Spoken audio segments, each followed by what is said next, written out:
Sud Radio, les Jeux dans tous leurs états. Thierry Guerrier, Joseph Ruiz. Alors on parle du spectre de la menace de grève éventuelle. On voit bien qu'il y a un conflit, en tout cas, sur la façon dont sont traités ces artistes danseurs. Mais il y a d'autres menaces dont il faut parler parce que c'est récurrent parfois dans les Jeux. Alors il y a un débat sur le voile islamique, on va y revenir, mais il y a d'abord la question du dopage. Joseph Ruiz. Et oui, c'est la question que l'on se pose alors que les épreuves vont démarrer dans 8 jours désormais. Le spectre du dopage qui plane en ce moment d'ailleurs sur le Tour de France. Mais qu'en est-il des Jeux Olympiques? On en parle tout de suite avec un spécialiste du sujet, Jean-Pierre de Montnard. Bonjour. Bonjour. Vous êtes médecin du sport, vous avez été l'auteur de Le dopage aux Jeux Olympiques, donc vous connaissez parfaitement le sujet. Ce livre d'ailleurs que vous aviez écrit dans les années 90, Le dopage aux Jeux Olympiques, la triche récompensée. Alors aujourd'hui, les Jeux Olympiques luttent-ils désormais plus efficacement, on va dire, contre le dopage? Rassurez-nous. Premier point à dire, c'est que le dopage existe depuis les premiers Jeux Olympiques, car c'est la compétition qui potentialise, qui génère le dopage. Donc ça a toujours existé. Depuis la fin du 19e, du début du 20e siècle déjà? Voilà, par exemple, un exemple simple, au premier marathon à Athènes en 1896, le vainqueur va faire une pause en cours de route au 30e kilomètre et va s'envoyer plusieurs rasades de vin. L'alcool est à l'époque l'un des stimulants les plus reconnus. Alors, curieux dopage. Si vous en prenez trop, dans les efforts de longue durée, en alpinisme, etc., le premier article en français, c'est des stimulants alcooliques dans les courses de montagne. Oui. Donc l'alcool est un produit très répandu dans le sport, et donc, pour vous donner un exemple par rapport au début des Jeux, ça a toujours existé. Depuis la lutte antidopage, les contrôles se sont intensifiés, améliorés, etc. Et aujourd'hui, mon sentiment, mon expérience me dit que le dopage est encore plus important qu'avant. Ah, pourtant, on parle de plus de 6000 tests, de 20 millions d'euros investis sur ces Jeux Olympiques. Oui, mais ça, c'est pour faire croire au peuple qu'on lutte, parce qu'en réalité, la lutte antidopage, c'est de montrer qu'on lutte, mais il faut attraper pas grand monde, car c'est contre-productif que l'AMA, les instances qui sont liées au CIO... L'Agence mondiale antidopage, on rappelle. Voilà, attrape des sportifs. Attendez, ça décrédibilise les valeurs du sport, etc. Donc moins on en attrape, plus on est content. Mais là, je voudrais vous parler pourquoi j'affirme que le dopage est plus répandu aujourd'hui qu'il y a 20, 30 ans, 40 ans. C'est que la lutte antidopage, dirigée par l'AMA depuis 2004, fait tout pour permettre aux sportifs à prendre des substances dopantes. Par exemple, la caféine, qui est un stimulant reconnu depuis les années 30, n'est plus dans la liste des interdits depuis 2004. Et pourquoi ça vous gêne, ça? Parce qu'on a le droit de boire du café, quand même. Oui, mais... Tout le monde boit du café. Bien sûr, mais ils ne prennent pas 2 ou 3 cafés. Ils prennent de la caféine sous différentes formes. Ça peut être en comprimé, en injectable et tout ce que vous voulez. Et d'ailleurs, il y a 2 sports où les témoignages sont multiples et variés, où ils sont à la caféine du matin au soir. C'est le foot et le vélo. Ils ont des chewing-gums à la caféine, ils ont des barres énergétiques à la caféine, ils ont des boissons à la caféine, etc. Donc la caféine, qui est un vrai dopant, n'est plus dans la liste depuis 2004. Pour quelle raison? Parce que c'est le principal bailleur de fonds du CIO, c'est Coca-Cola.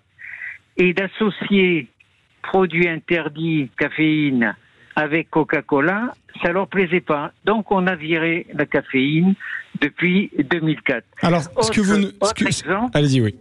Autre exemple, vous avez des substances qui sont interdites en compétition et pas à l'entraînement. Alors il y en a quand même qui sont surprenantes. Vous avez la cocaïne, les amphétamines, le captagon, la morphine, que vous pouvez prendre dans l'entraînement. Alors bien sûr... Après, la cocaïne, c'est interdit même à l'entraînement. C'est illégal en France. Non, c'est pas interdit à l'entraînement. Il s'est pas recherché. À l'entraînement, c'est pas recherché. C'est pas recherché. Mais c'est interdit quand même. Les amphétamines, et voilà. Non, c'est pas interdit. La cocaïne, c'est interdit. Non, pour les sportifs, de prendre la consommation de cocaïne, c'est pas interdit. C'est trafic, etc. Mais de prendre de la cocaïne, c'est pas interdit. Ah si. Il y a jamais, non, je vous assure, aucun sportif qui a été poursuivi pour avoir pris de la ça c'est autre chose, mais la cocaïne, c'est pas un produit qu'il faut avoir sur soi. Parce que si on se fait piquer avec de la cocaïne, on est dans l'illégalité. Oui, non, mais si vous l'avez dans le corps, qui c'est qui va vous piquer non, si vous créez un accident, voilà. Mais en tout cas, je peux vous affirmer que la cocaïne n'est pas interdite dans la pratique sportive à l'entraînement. Elle est interdite uniquement en compétition. En compétition. Comme les amphétamines, comme le Captagon, comme la morphine. Tous ces produits sont donc autorisés à l'entraînement. Mais alors, au fond, Jean-Pierre de Mondenard, médecin du sport, on le rappelle, et auteur du dopage aux Jeux Olympiques, qu'est-ce qui vous gêne aujourd'hui le plus ? Vous pensez que les athlètes sont finalement menacés par cet accès à ces produits, alors même que la compétition est leur obsession ? Oui, attendez, c'est pas fini les permissions. Vous avez dans la liste de l'AMA un programme de surveillance. Et dans ce programme de surveillance, vous avez 16 substances dopantes, donc qui sont visibles par tous ceux qui vont sur le site de l'AMA. Et ces substances, elles sont surveillées pour dire s'il y a un mésusage, on va les mettre dans la liste. Or, elles sont là depuis des années. Et il y en a 16, donc ce sont des dopants que vous pouvez prendre et vous n'êtes pas contrôlé positif. Donc, comment on peut dire qu'il y a une lutte antidopage? C'est une mascarade. Alors, ce que vous nous expliquez, c'est que il y a 4650 prélèvements urinaires, mais également des tests sanguins. Il y a 1150 prises de sang classiques et environ 200 ce qu'on appelle les dry blood. C'est une technique nécessitant seulement quelques gouttes séchées. Ce que vous nous dites, c'est qu'en gros, il y a effectivement des contrôles, mais que les produits aujourd'hui qui seraient utilisés par les athlètes en nombre, c'est des produits qui sont dans des zones grises. Oui. Et puis il y en a d'autres qu'on peut prendre de façon à dose filée, quoi, de petites doses, et ils sont pas perceptibles au contrôle et ils ont un effet moindre effectivement si vous prenez la dose complète, mais ils améliorent les performances. Mais attendez, qu'est-ce qui vous gêne? Vous ne nous répondez pas à cette question. On a compris la liste, on a entendu ce que vous nous dites, Jean-Pierre de Mondenard, mais qu'est-ce qui vous gêne au fond? Parce que s'ils y ont tous accès. Non, mais toute cette publicité sur on fait des milliers de contrôles, les gouttes de sang séchées, tout ça, mais c'est la poudre aux yeux.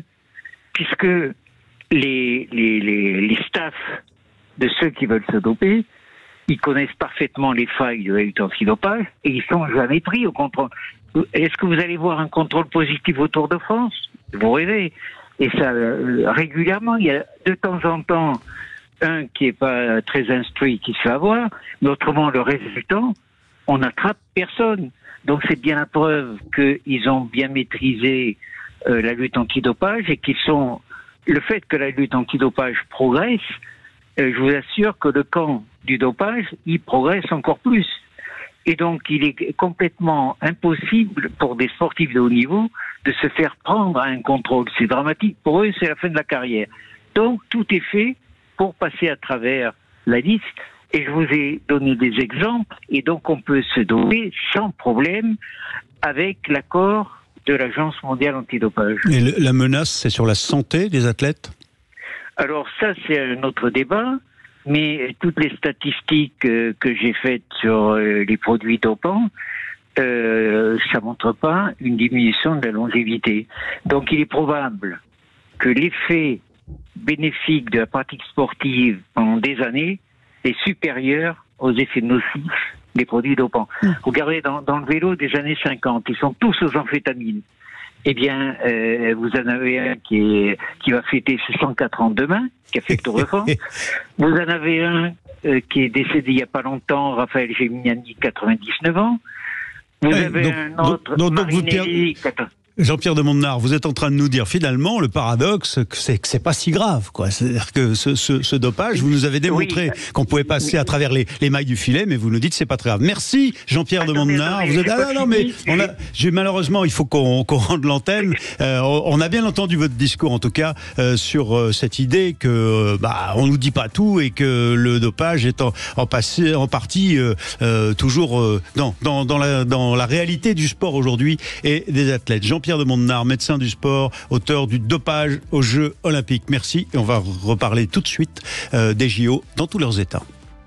Sud Radio. Sud Radio. Parlons vrai. Parlons vrai. Sud Radio. Parlons vrai.